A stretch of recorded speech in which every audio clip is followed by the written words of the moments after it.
السلام علیکم برادرای عزیز، برادرای اهل اسلام. خواستم یک موضوع مهمه به شما نشان بدم. اینجا صفا مروه، این موقعی که شما میبینید، این من بچه‌ای که نشان دادم، این موقع ده، انا پیش میارم. این موقعی که دیدستین همه آدم‌ها هم سرجمان، این یک موقعی که با این جدا کردن، دیدین یک موقعی که گیر جدا کردن. آن که ما شما داوز یک تک کردم بفهمونم که در این موقع چی گپایو، چی کارایو و کی زندگی کرده و خانه کی بود. یک تا ما با شما میفهمونم. با ما باشید. آن موقعی که من شما رو نشان دادم.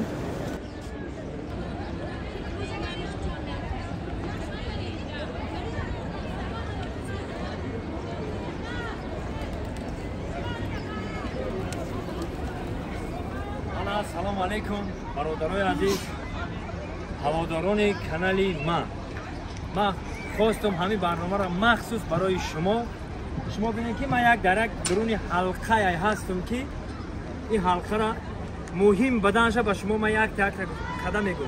چیزی که من شنیدم ای راه بلدا همین امر را میخوام که به سمت شما برسونم. برادرای عزیز، اینجایی که شما میبینید پیغمبرمون محمد صلی الله و آله و سلم، یعنی حبیب خدا، طولی 23 سال با همراه خدیجه مادرمون در اینجا زندگی کردم. طولی 23 سال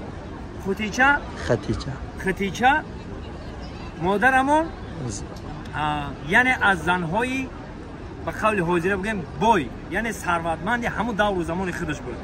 با پیغمبرمون اظهار محبت میکنه. انا جایی که این حال میبینیم خونه خدیجه مادرمون بود. خونه خدیجه اگه به لفظی که ما گپ زدیم خدیجه میگیم. خونه مادرمون خدیجه انا میجاده بود. ماندگی عمر شب پیغمبرمون در این موضعی که شما میبینید، در این موضع اون وسر بود. این حال ما در بالای خونه ایستادگیم. اینجایی که میبینید اینجا صفا مروه در اینجا های صفا مروه میبره راست انا میجا. فراموش نکنین حجای محترم، هر وقتی که میایین البته در اینجا نشستن دعا میکنین. این دعای شما البته به شک نزد خداوند قبول میگرده و برمیگردیم این طرف.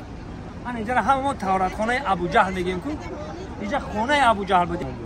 اینجا خانه ابو جهل و با چرا نگفتم اون ای صفا مروه 40 متر می ای صفا مروه خونه‌شون بودم. ولی صفا مروه‌ای که من به شما نشان میدم یک برنامه دیگه ده. اینجا ما یک بالای همین خانه پیغمبر خدا رو خیلی گنبدی کرده، محکم کرده. ما در بالای خانه پیغمبرمون هستیم. این با یک پایون صفا مروه در پایون است. من صفا مروه رو هم به شما نشان میکنم. من چقدر که با شما دیدید برادرای عزیز، اینجا صفا مروه، این طرف خانه ابو جهل. همین قدر پیغمبرمون کوشش کرد که همین مسلمان شوه امام بیاره، همون نیاورد. انا ابو جهل است. مکش نبود. این موضوع البته دعا را فراموش نکنین. این موضوع هست که طولی 23 سال پیغمبرمون با همراه خدیجه مادرمون اینجا زندگی کرده و اون بسر بوده کرد. باقی سربلند خانواده باشه و البته با برنامه‌های ما باشه. همه چرا از صورت میگیرید؟ خب دوستان عزیز، این طرف ساعت میایم اینجا صفا مروه. ای صفا مروه که برام این اینجا خانه خدیجه مادرمون بود. اینجا خانه ابو جهل است. این آیاتون نبره خانه ابو جهل. درست میگه ایم تورات خانه ابو جهل که برام این اینجا همه وقت این موضع خیلی جدا کده موندگی. ایمینای پیغمبرمون 23 سال در اینجا عمر و زندگی کرده. اینا چیکاره که من در اینجا اومدم این مادرام رو دیدم. ای خودی خوجند بودن. خوجند لناباد ای کجاش میشه؟ شهر خیرخوم. خالینای خیرخوم هر یکی ما و شما میدونیم. واسه با همزه قبل است بودیم مادر گفت که ما مخلصای شما خرسانج نمیتونه اینه در همینجا مخلص شما بچه جون سرپدر و سفرتون رو بی خطر کنن. آمین. مادرتون به رحمت شما تربیت هزار رحمت خدا نشتر قبول بگردونه خاک پروردگار همه وقت سرپناه و خانوادات باشین. آمین. همه وقت تاجیکستانمون رو دعا میکنیم، میلیاردمون رو دعا میکنیم، در کجای باشیم نباشیم خداوند همه رو نگهبان باشه. الله اکبر. یا دعای مادرانه کنین. دعای مادرانه خدا. آمین. اینه مامونا مکلا. مالش قبول. بسم الله الرحمن الرحیم. اول کوپ نگاه دارد، قطاری کوپ همه مویه فرزندای مویه نگاه دارد، همین حج به عمدگی های همه خدا نگاه دارد. حج همه قبول کند، در قطارش امی مویه هم حاصل کند. حج ما حاصل قبول شود. آمین. آمدیم سلامت رویم. آمین. الهیم همین جای تشکیل کردگی همین بچه ها و ژورنالیست پسر ما و خدا الهیم 100 ساله کند. آمین.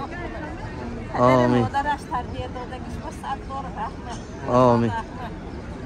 رحمت. الله اکبر. خوب بیبی جان.